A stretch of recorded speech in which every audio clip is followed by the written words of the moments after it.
Alors, bonsoir, bienvenue à notre séance régulière du 17 mars 2020.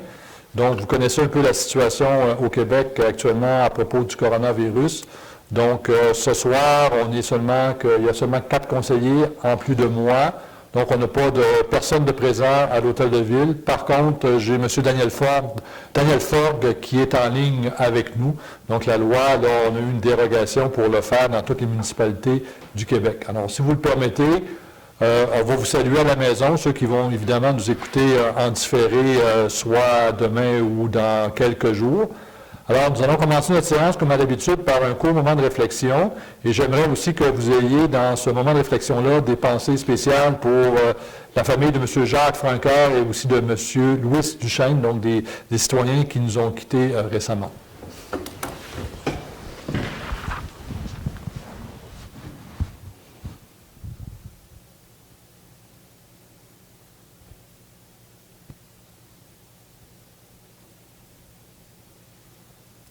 Merci. Donc, je vais juste faire un test de son, si vous me permettez. Est-ce que M. Forgue, vous êtes toujours en ligne? Oui, je suis en ligne. Parfait, merci. Donc, on va débuter notre séance. Évidemment, avant de faire la lecture de l'ordre du jour, donc, on parle du COVID-19. Évidemment, on demande à tout le monde de travailler ensemble face à ce fléau, face à cet ennemi invisible. Évidemment, on vous demande de suivre les différents points de presse, par exemple, du Premier ministre, également du Premier ministre du Canada, mais aussi de suivre tous les directives émises par la santé. Évidemment, nous, au niveau municipal, vous l'avez sans doute vu via nos médias sociaux ou encore à la poste. Donc, on a fermé à peu près toutes les installations municipales au niveau de l'accès au public, sauf ici à l'Hôtel de Ville. Par contre, on a mis des précautions, on a pris des précautions, donc en termes de lavage de mains, distance à respecter, là, ce qu'on appelle la distanciation d'1 mètre à respecter. Vous savez, le but de tout ça, c'est de protéger les plus vulnérables d'entre nous et d'aplanir la fameuse courbe. Donc, si vous suivez un peu l'actualité, c'est ainsi. Donc, c'est vraiment d'aplanir la courbe pour que le système de santé puisse soigner convenablement tout le monde et éviter certaines problématiques, comme on l'a vu dans certains pays d'Europe, entre autres. Donc, si vous le permettez, Mme Bernier, on pourrait commencer avec la lecture de l'ordre du jour, s'il vous plaît. Oui, donc, ouverture de la séance, adoption de l'ordre du jour, dispense de lecture et approbation du procès-verbal de la séance ordinaire du 18 février dernier, représentation politique des conseillères et des conseillers, période de questions du public sur l'ordre du jour et sur les représentations politiques des conseillères et des conseillers. Au niveau du conseil municipal, un appui à Mme Sylvie Bérubé, députée Abitibi-Baie-James-Nunavik-Uichi, près d'un local pour un service de soutien aux proches aidants des aînés. Ensuite, une résolution concernant avril, le mois de la jonquille, appui à la Semaine nationale du don d'organes et de tissus du 19 au 25 avril 2020. Le programme TEC 2014-2018, rapport final. Désignation d'un signataire pour une demande d'aide financière à l'administration régionale Baie-James pour le projet Chaper en fête. Au niveau de la direction générale et administration, l'augmentation des coûts concernant le tri des matières recyclables, l'autorisation au Festival du Doré Baie-James pour la tenue de ses activités sur le site du lac Opémisca, le renouvellement de l'entente de services aux sinistrés de la Croix-Rouge, autorisation d'avenant d'ingénierie dans le cadre du projet de réalisation d'une étude de préfaisabilité pour la construction d'une usine d'épuration des eaux usées. Au niveau des ressources humaines, le dépôt du grief 2020-01 par le syndicat des employés municipaux de la ville de Chappé et l'avenant numéro 1 au contrat de travail de Mme Mélanie Gagné. Finances et trésorerie, l'approbation des comptes payés et à payer pour le mois de février 2018, une aide financière à la fête des jubilaires de Chappé édition 2020, l'autorisation de paiement à Ardoise Architecture pour le projet de rénovation de l'Hôtel de Ville de Chappé, l'autorisation de paiement du décompte numéro 2 à construction à Ouellet pour le projet de rénovation de l'Hôtel de Ville, puis une demande d'aide financière concernant par la Fondation canadienne du Rhin. Nous n'avons pas de sujet ce mois-ci au niveau du greffe. Au niveau de l'urbanisme et de l'environnement, l'adoption du règlement 20-507 ayant pour objet de modifier le règlement relatif aux usages conditionnels. Au niveau du service des loisirs, de la culture et de la vie communautaire, la fermeture des glaces du centre sportif et communautaire. Nous n'avons pas de sujet ce mois-ci au niveau des travaux publics. Service de sécurité incendie, l'adoption du rapport de l'ANSET du schéma de couverture de risque en sécurité incendie de la ville de Chappé. Au niveau du développement économique, la résolution pour autoriser un prêt de dépannage de 25 000 à gestion PLI pour l'acquisition du motel Le Routier. Par la suite, le VARIA, période de questions du public, questions, commentaires des conseillères et des conseillers, puis levée de la séance. Merci, Mme Bernier. J'aurais donc besoin d'un proposeur et d'un secondaire. M. Guy Lafrenière, secondé par M. Jacques Fortin. Donc, au point 5, dispense de lecture, approbation du procès-verbal de la séance ordinaire du 18 février 2020. Mme Bernier. Oui, donc l'ensemble des membres du conseil municipal ont reçu, avant la tenue de la présente séance, une copie du procès-verbal de la dernière séance ordinaire. Donc, les membres du conseil se déclarent satisfaits du contenu des documents déposés. Il est donc résolu d'accepter la dispense de lecture et d'adopter le procès-verbal de la séance ordinaire du 18 février 2020 avec la modification suivante relative à la résolution 20-02-28, qui est la modification du terme « rapport final » pour le terme « programmation des travaux ». Donc, un proposeur et secondaire. Je pense que tout le monde était présent. Mme Larouche propose. Secondé par Mme Tremblay. Donc, mes autres collègues, vous êtes aussi en accord. Et je présume aussi que M. Ford, vous êtes d'accord. Donc, peut-être qu'on va convenir, s'il n'y a jamais un problème, vous allez pouvoir intervenir. Est-ce que ça vous convient comme ça, M. Ford? Oui, ça va très bien. Parfait, merci. Donc, au point 6, représentation politique des conseillères et des conseillers. Donc, je vais commencer par Mme Tremblay, qui est la mairesse suppléante ce mois-ci. Mme Tremblay. Oui, bonsoir. Alors, deux plannings, le lundi 11 mars et lundi 16 mars. Rencontre le 25 février, rencontre avec le comité des nouveaux arrivants. Le 26 février, un conseil d'administration de la Corporation de développement économique de Chapelle, la CEDEC. Et le 5 mars, rencontre avec le service sécurité incendie. Merci, Mme Tremblay. M. Lafrenière. Oui, bonsoir. Deux plaignés, les 11 et 16 mars. On a eu deux journées de négociation avec le syndicat de la ville, des employés de la ville, le 9 et le 10 mars. Merci, M. Lafrenière. Mme Larouche. Oui, bonsoir. Deux plaignés puis une rencontre avec le club de curling. Merci, Mme Larouche. M. Fortin. Bon, bonsoir. Deux plaignés, une rencontre avec un petit blanc. Excusez-moi, une rencontre politique. Merci. Merci, M. Fortin. Maintenant, j'irai avec M. Daniel Faure au téléphone. Est-ce que vous auriez des représentations politiques ce mois-ci? Oui, monsieur. Le 9 et 10 mars, négociation. Oui. Le 12 mars, rencontre avec l'administration de régionale James McKivion. Oui. Le 13 mars, rencontre de travaux publics. Oui. Et deux plaignés. Bien, merci, M. Faure. Alors, de mon côté, outre les plaignés avec mes collègues et le conseil d'administration de la Corporation de développement économique avec d'autres aussi collègues et l'administration régionale James Elizabeth-Rivion en compagnie de M. Faure le 12 mars, j'ai représenté la ville au tournoi de curling pour amasser des fonds pour la fondation des centres de santé de Chapais et de Chibougamau. Alors, voilà pour nos représentations politiques. Maintenant, point 7, période de questions du public. Donc, on n'a pas de public ce soir, donc il n'y aura pas de période de questions. Au point 8, donc au conseil municipal, donc en 8.1, une résolution pour l'appui à Mme Sylvie Bérubé, députée fédérale de l'Abitibi-Baie-James, du Nunavik-Eyu, relativement à la modification au fond de la taxe sur l'essence qu'on appelle la TEC dans notre jargon. Alors, je vous en fais la lecture, c'est quand même intéressant, là, et ça touche aussi donc la municipalité et les citoyens en bout de ligne. Alors, considérant que le gouvernement fédéral a révisé les catégories de projets admissibles au fond de la taxe sur l'essence et exclut certains projets municipaux tels que les hôtels de ville, les casernes de pompiers, les garages municipaux et les entrepôts. Dans l'ancienne texte, c'était permis, maintenant, le fédéral veut soustraire ça.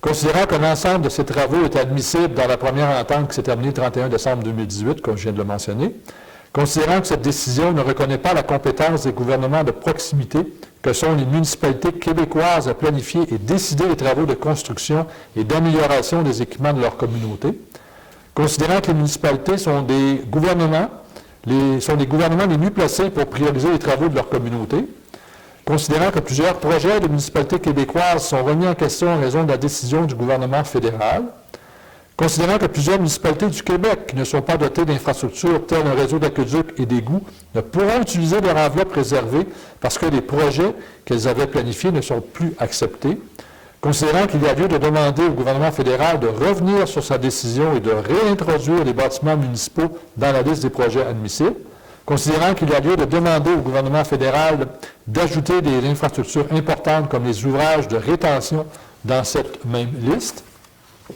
considérant qu'il y a lieu de demander au gouvernement fédéral de rendre admissibles les dépenses liées aux travaux en régie, donc faits à l'intérieur aussi par exemple, nos employés, c'est-à-dire les coûts des employés municipaux à signer un projet, considérant que le gouvernement du Québec est intervenu à plusieurs reprises pour demander au gouvernement fédéral de revoir sa position, parce que le gouvernement du Québec est d'accord, considérant que la députée fédérale d'Abitibi, Bay James, de Nunavik-Ayoux, Mme Sylvie Bérubé, met de la pression sur la ministre de l'Infrastructure, Mme Catherine McKenna, afin de revoir les critères d'admissibilité des projets, considérant que notre député fédéral recueille des témoignages et des résolutions de municipalités touchées par le problème causé par le gouvernement fédéral. Alors, il est résolu d'appuyer notre député fédéral, Mme Sylvie Bérubé, dans ses démarches auprès du gouvernement fédéral pour lui demander de revoir sa position dans des catégories de projets admissibles du Fonds de la taxe sur l'essence, afin d'inclure les bâtiments municipaux, les ouvrages de rétention et de rendre également admissible le coût des employés municipaux assignés à un projet et de transmettre cette résolution, évidemment, à Mme Bérubé ainsi qu'à la ministre fédérale de l'Infrastructure, Mme McKenna. J'ai donc besoin d'un secondaire et d'un proposeur de secondaire. M. Guy Lafrenière, secondé par Mme Roxane Tremblay. Mes deux collègues de droite, vous êtes aussi en accord. Et comme M. Ford ne parle pas, ça veut donc dire qu'il est aussi en accord. D'accord aussi. Parfait, merci. Donc, en 8.2, maintenant, une résolution pour un prêt de local pour un service de soutien aux proches aidants d'aînés. Donc, on a eu une demande de l'association à Fleur d'Espoir pour desservir la ville de Chapais.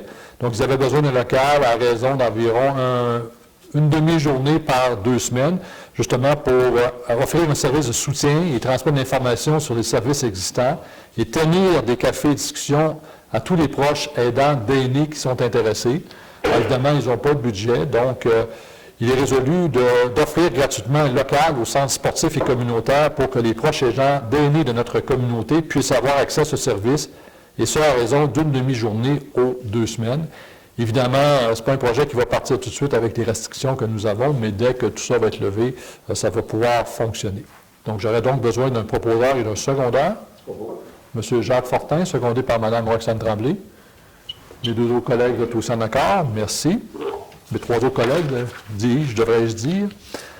Au point maintenant 8.3, donc une résolution pour que le mois d'avril soit déclaré le mois de la jonquille. Donc, comme à chaque année, nous avons la Société plutôt canadienne du cancer qui nous demande d'appuyer le mois de la jonquille.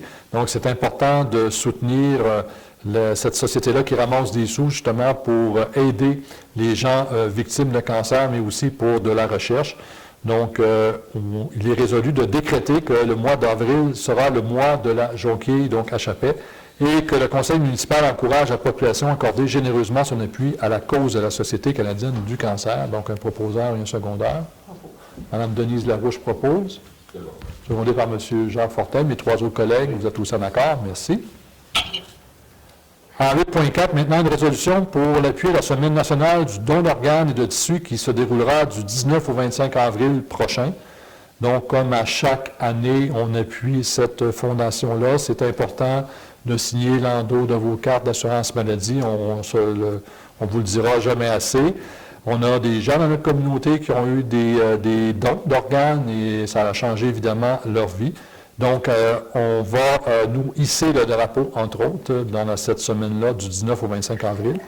Donc, la résolution, c'est tout simplement qu'on déploie, comme je vous disais, le drapeau, l'effigie du don d'organes dans le cadre de cette semaine-là, du 19 au 25 avril. J'ai donc besoin d'un proposeur et d'un secondaire. Propose Daniel. M. Daniel Ford propose, secondé par Mme Roxane Tremblay. Mes autres collègues, vous êtes aussi en accord. Merci.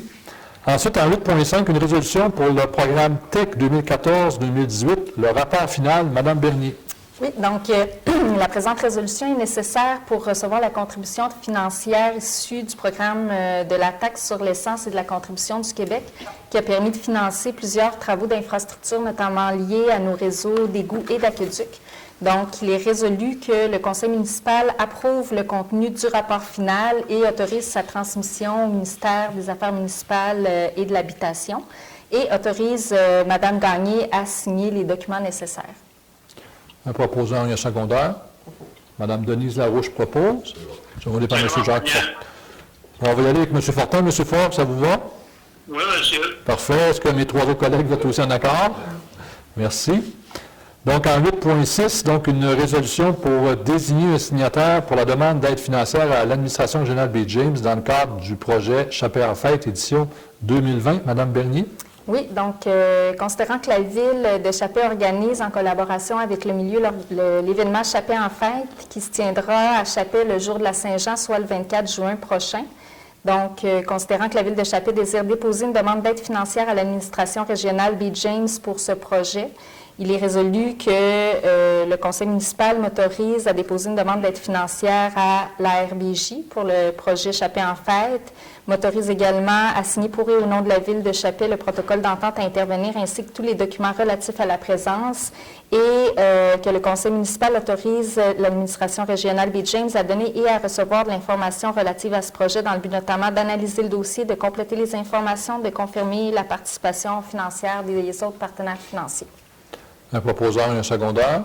M. Guy Lafrenière propose. Secondé par Mme Larouche. Donc, mes autres collègues sont tous en accord. Donc, cette année, Chappé en fête, on va concentrer ça sur la fête de la Saint-Jean-Baptiste. Évidemment, ça peut évoluer en fonction du temps, mais évidemment, il faut se préparer.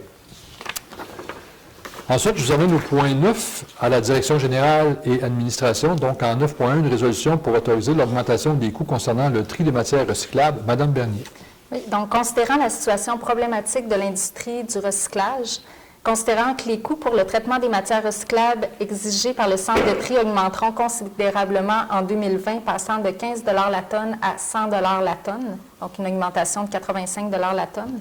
Considérant que la Ville de Chappé a généré en 2019 215 tonnes de matières recyclables, ce qui représente pour ce volume une augmentation de 18 275 $ par année. Considérant le mandat octroyé à Recyclage Ngava concernant la cueillette, le transport des matières recyclables et non recyclables et le traitement des matières recyclables via la résolution 17-08-205. Considérant que la lettre de recyclage Ngava datée du 8 janvier 2020 mentionnant que l'entreprise, dans le cadre de ce contrat, ne peut subir cette augmentation et demande à la Ville de Chappé d'assurer l'augmentation. Considérant que le gouvernement provincial rembourse aux municipalités la majorité des frais relatifs au recyclage.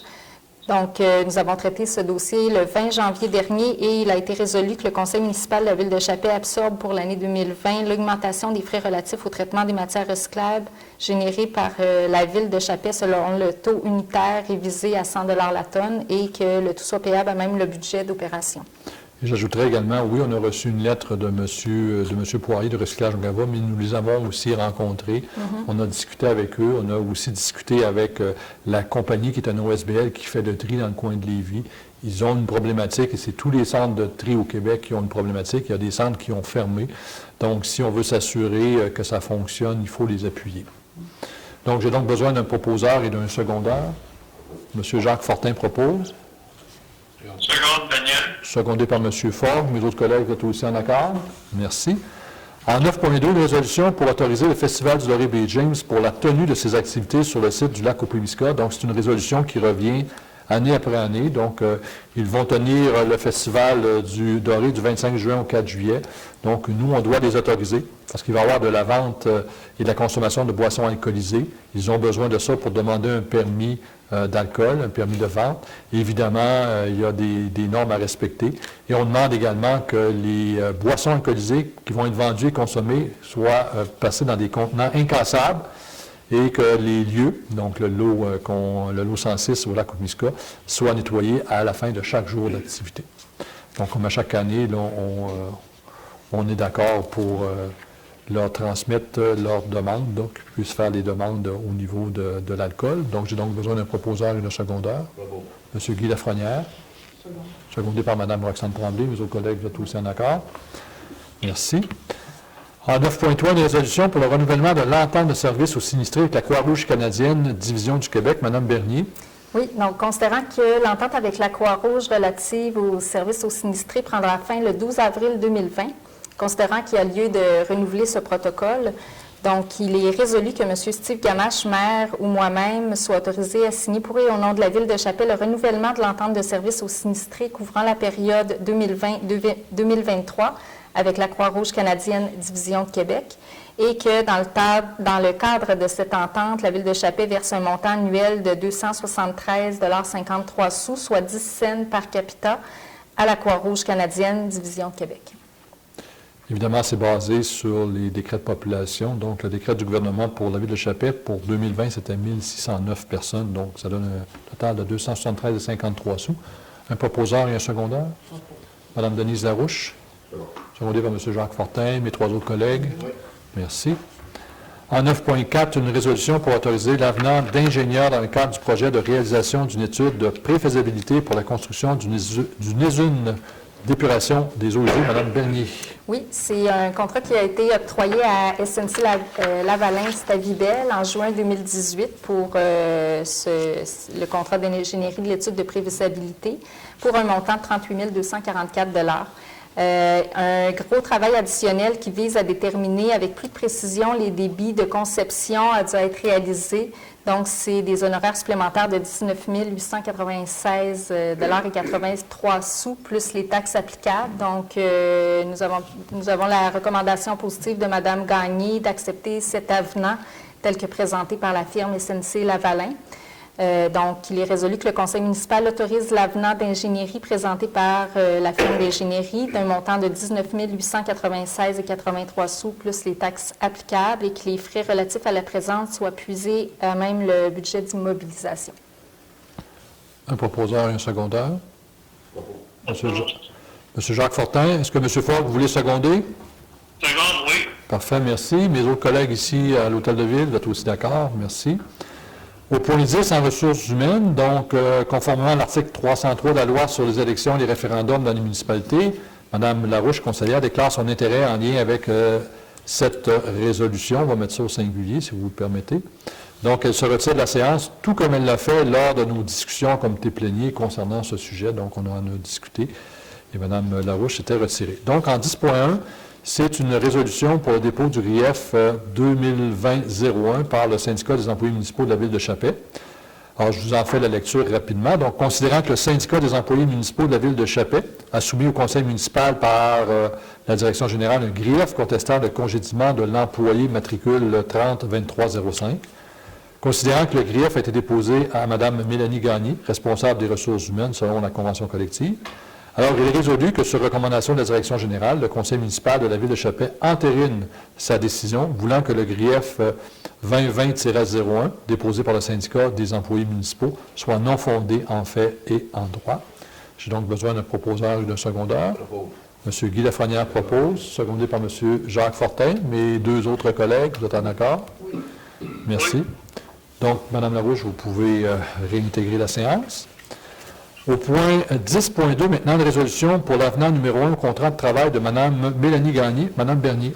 Oui, considérant le travail de Mme Gagné, directrice générale adjointe et greffière suppléante, signé le 26 février 2015, considérant la demande de Mme Gagné relative à l'article 4 de son contrat de travail ayant pour objet les vacances annuelles, considérant que nous avons traité ce dossier lors d'une rencontre plénière s'étant tenue le 11 mars dernier, il a été résolu que le conseil municipal de la Ville de Chapelle autorise l'ajout d'un avenant au contrat de travail de la directrice générale adjointe et greffière suppléante, ayant pour objet l'augmentation à 4 semaines de vacances annuelles à compter de l'année 2020, que toute autre disposition relative aux vacances annuelles soit issue de la politique des conditions de travail des cadres qui est en vigueur, et que je sois nommée ou M. Gamache a signé les documents nécessaires pour donner effet à la présente résolution. Un proposeur et un secondaire. Mme Roxane Tremblay propose, secondé par Mme Denise Larouche. Mes autres collègues masculins? Oui. Tous en accord? Merci. Au point 11, Finances et Trésorerie, donc à 11.1, une résolution pour l'approbation des comptes payés et à payer pour le mois de février 2020. Mme Bernier. Oui, donc la liste des comptes payés. Il est résolu donc d'approuver la liste des comptes payés du Fonds d'administration concernant les transactions du mois de février 2020 s'élevant à 1 252 899,41 sous, ainsi que la liste des comptes à payer concernant la même période et s'élevant à 134 200,63 sous, soit acceptés tels que déposés, et que le Conseil municipal de la Ville de Chapet autorise le paiement des comptes apparaissant dans la liste des comptes à payer pour le mois de février 2020. Donc, c'est des comptes que nous avons regardés hier et toutes les questions que nous avons posées ont été répondues à l'acceptation, je vous dirais, à la convenance, voilà, du conseil municipal. Donc, j'aurais donc besoin d'un proposeur et d'un secondaire pour approuver ces comptes payés et à payer. M. Jacques Fortin, secondé par Mme Denise Larouche. Alors, mes trois autres collègues de gauche, parce que M. Fogg, je vous mets aussi à ma gauche, vous êtes à ma gauche présentement, vous ne le savez pas, mais vous êtes à ma gauche. Vous êtes aussi en accord? Merci. Ensuite, à 11.2, donc une résolution pour une aide financière pour la fête des jubilaires de Chapet, édition 2020. Donc, comme à chaque année, les gens des Chevaliers-Colomb, entre autres, là, en tout cas certaines personnes des Chevaliers-Colomb et d'autres organismes organise la fête des jubilaires, donc édition 2020, qui va se tenir cette année le 16 mai. Alors, ils nous demandent une aide financière de 250 $. Évidemment, nous sommes favorables à les soutenir parce que c'est quand même une activité d'envergure. Évidemment, compte tenu des circonstances, est-ce que l'activité va se tenir pour l'instant? C'est toujours prévu, mais c'est quand même loin. Donc, on va y aller, nous, avec une résolution pour leur accorder une aide financière de 250 $. J'aurais donc besoin d'un proposeur et d'un secondaire. M. Guy Lafrenière propose. Secondé par Mme Roxane Tremblay et mes autres collègues. Êtes-vous aussi en accord? Merci. En 11.3, maintenant, une résolution pour autorisation de paiement en ardoise architecture pour le projet de rénovation de l'hôtel de ville de Chapet. Mme Bernier. Oui, en juin 2019, le Conseil municipal a attribué un contrat à Ardoise Architecture pour la réalisation des plans et devis pour le projet de rénovation de l'hôtel de ville. Nous avons reçu une facture d'un montant de 1 685,36 $ taxes incluses pour les travaux réalisés. Donc, le paiement de cette facture est recommandé par M. Simon Blanchet, contremaître des travaux publics et responsable du service technique. Il est donc résolu que le Conseil municipal autorise le paiement de la facture numéro 2674 à Ardoise Architecture au montant de 1 685,36 $, taxes incluses. Un proposeur et un secondaire. M. Guy Lafrenière propose. Secondé par M. Fogg. Mes autres collègues, tous en accord? Merci. À 11.4, maintenant, une résolution d'autorisation de paiement de décompte numéro 2, construction à Ouellet pour la rénovation de l'hôtel de ville. Donc, c'est en concordance avec la précédente résolution. Mme Bernier. Oui, c'est un contrat qui a été octroyé en octobre 2019, cette fois-ci pour la réalisation des travaux. Donc, suite à la présentation de la facture numéro 2 et sur recommandation positive de Mme Christine Levasseur de la firme Ardoise Architecture, il est résolu que le conseil municipal autorise de procéder au deuxième paiement à construction à Ouellet dans le cadre du projet de rénovation de l'hôtel de ville d'un montant de 117 839,96 $, taxes incluses.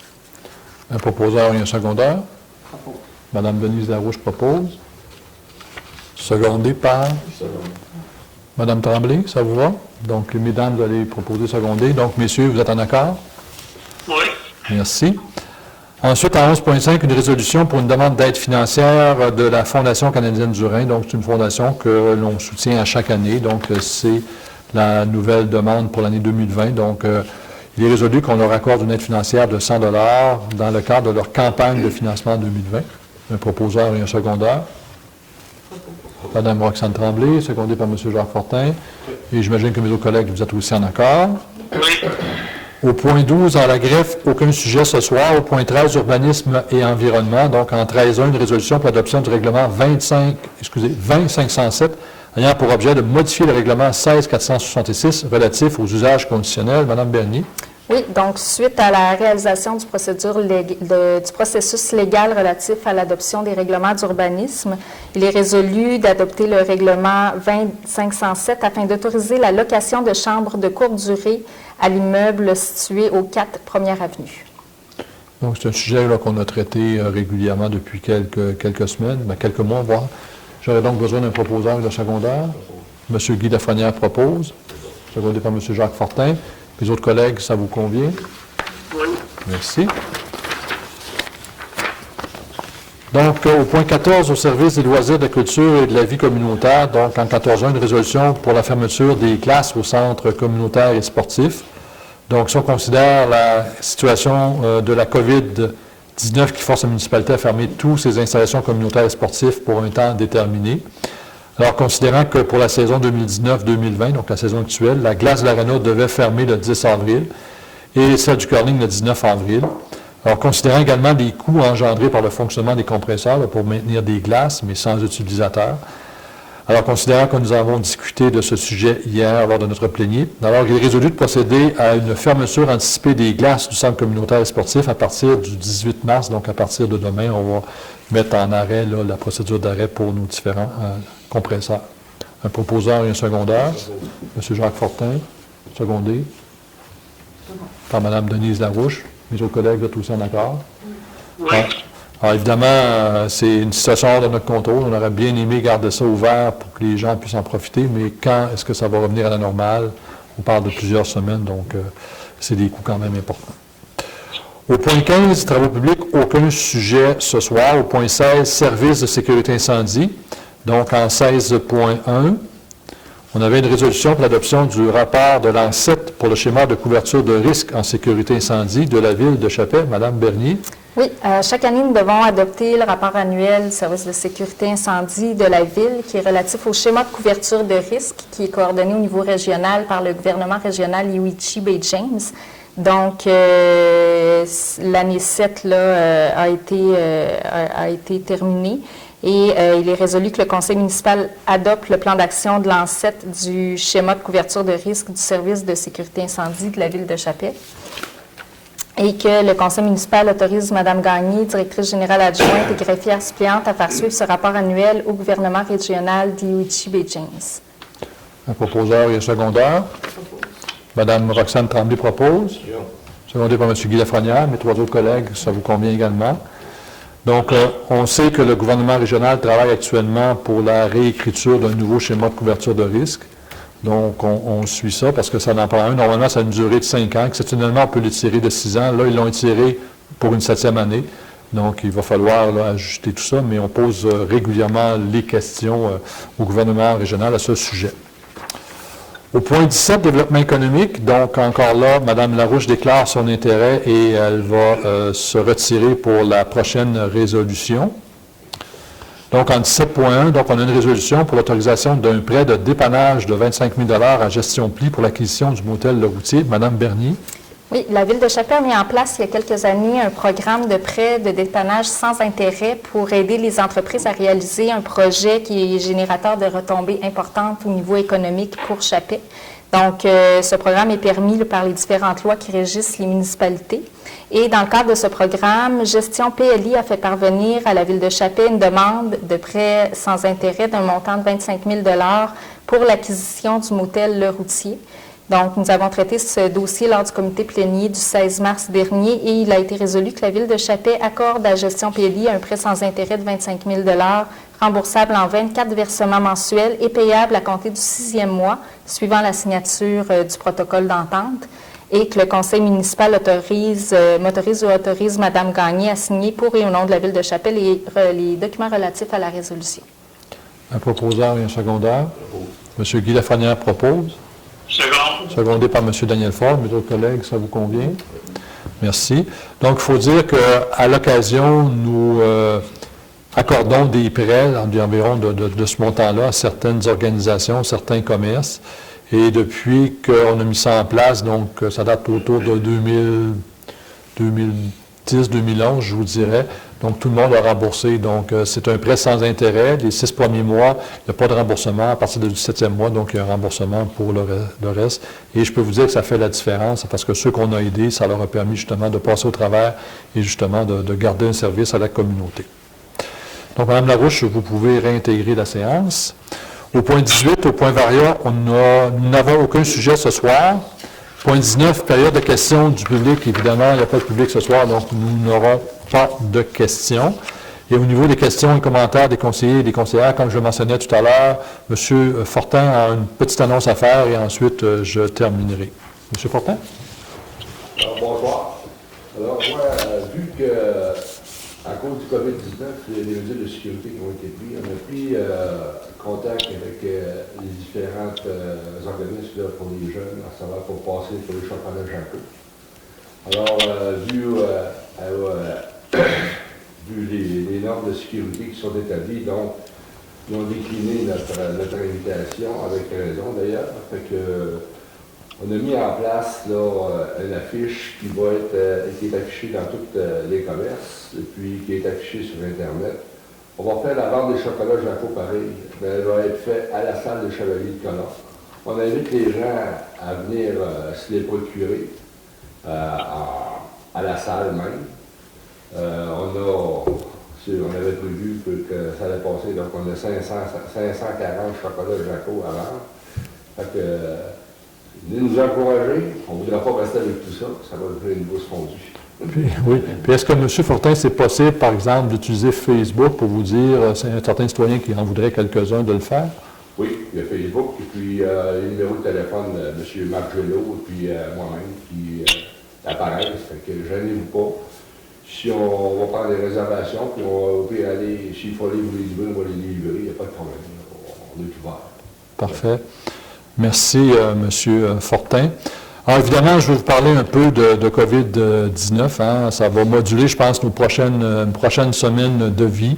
Alors, moi, je fais appel à la solidarité de tous les Chapéziens, donc je pense qu'il faut s'entraider. Il y a déjà des moyens qui sont mis sur pied. Je pense, par exemple, à notre épicerie ici qui fait de la livraison à domicile, parce qu'on sait qu'on a des personnes vulnérables. Hein. On sait que les personnes de 70 ans et plus sont très vulnérables parce que le taux de mortalité est élevé pour ceux qui attrapent ce virus-là, donc les données qu'on a eues de la Chine ou encore de l'Europe. Alors, c'est une des raisons pourquoi M.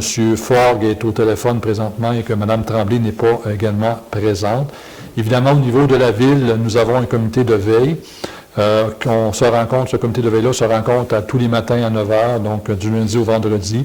On regarde la situation, on évalue la situation pour la protection évidemment des citoyens, mais également la protection de nos employés. Alors, actuellement, on est en train de faire un plan d'occupation, pas un plan d'occupation, mais un plan... des services essentiels. C'est ça, d'occupation, pas d'occupation, mais je cherchais le PCO, là... un plan de continuité des opérations, voilà. J'avais l'abréviation en tête. Donc, parce que maintenant, il va y avoir des services aussi essentiels. Hein. Il y a des services essentiels. Le déneigement, c'en est un. L'eau potable, c'en est un. Donc, c'est des situations qu'on suit. On suit évidemment nos employés dans ce sens-là pour éviter toute la problématique. Évidemment, on vous demande également au niveau de l'hôtel de ville. L'hôtel de ville est toujours ouvert. Il y a des mesures, comme je le disais tantôt, d'entrée, donc de désinfection, certaines distances à respecter. Tout ce qui est réunions publiques, on a annulé ces réunions-là, on les tient par voie téléphonique. Donc, on veut que la vie quand même continue. Mais on a aussi, en tant que municipalité et d'élus, un rôle aussi à jouer. Donc, on vous invite à faire peut-être des transactions ou si vous avez de l'information, à le faire par téléphone. Donc, ici, l'équipe va vous répondre, ça va nous faire plaisir. Je rappelle aussi le numéro là, qui est important. Si vous pensez avoir ces symptômes-là, appelez ce numéro-là, on va vous rediriger. Donc, c'est le 1-877-644-4545. Et je vous invite à écouter justement la conférence de presse de le point de presse de M. le Premier ministre, M. Legault, à chaque jour à 13 h. Donc, je pense qu'on a vraiment de l'information de qualité. On voit que le gouvernement en place a pris les rênes et évidemment, c'est ce qu'on attend d'un gouvernement. Est-ce que Mme Bernier, vous auriez des choses à rajouter à mes propos? Non, ça fait pas mal, ça fait le tour. Donc, effectivement, pour les gens, là, au niveau pour minimiser les visites à l'hôtel de ville, donc on préconise le paiement à distance, par Internet ou les communications téléphoniques. Donc, on vous demande votre solidarité. On est capable de faire beaucoup de choses avec la solidarité et il faut travailler ensemble à protéger nos plus vulnérables. Et puis, évidemment, ce sera une mauvaise épisode de notre vie qu'on aura du plaisir à se raconter peut-être dans quelques mois. Mais là, il faut se tenir tout le monde ensemble, les coudes serrés, mais à une certaine distance. Donc, sur ça, je vais vous inviter aussi à notre prochaine séance qui va avoir lieu le mardi 21 avril. Donc, on va être là, on va être filmé, évidemment. Est-ce que l'hôtel de ville sera ouverte? On vous le dira au préalable via nos médias sociaux. Suivez évidemment la situation là, au niveau municipal parce qu'on alimente beaucoup notre page Facebook, notre site Internet, l'infolette justement pour qu'on puisse prendre en compte qu'est-ce qui se passe dans notre communauté. Donc, sur ça, je vais aller au point 21, donc lever de la séance. J'aurais besoin d'un proposeur de secondaire pour lever notre séance. M. Guy Lafrenière propose, secondé par M. Jacques Fortin. Donc, à la maison, merci de nous écouter, merci de faire attention à vous et à vos proches. Et sur ce, bon mois, on se revoit le mardi 21 avril. Merci.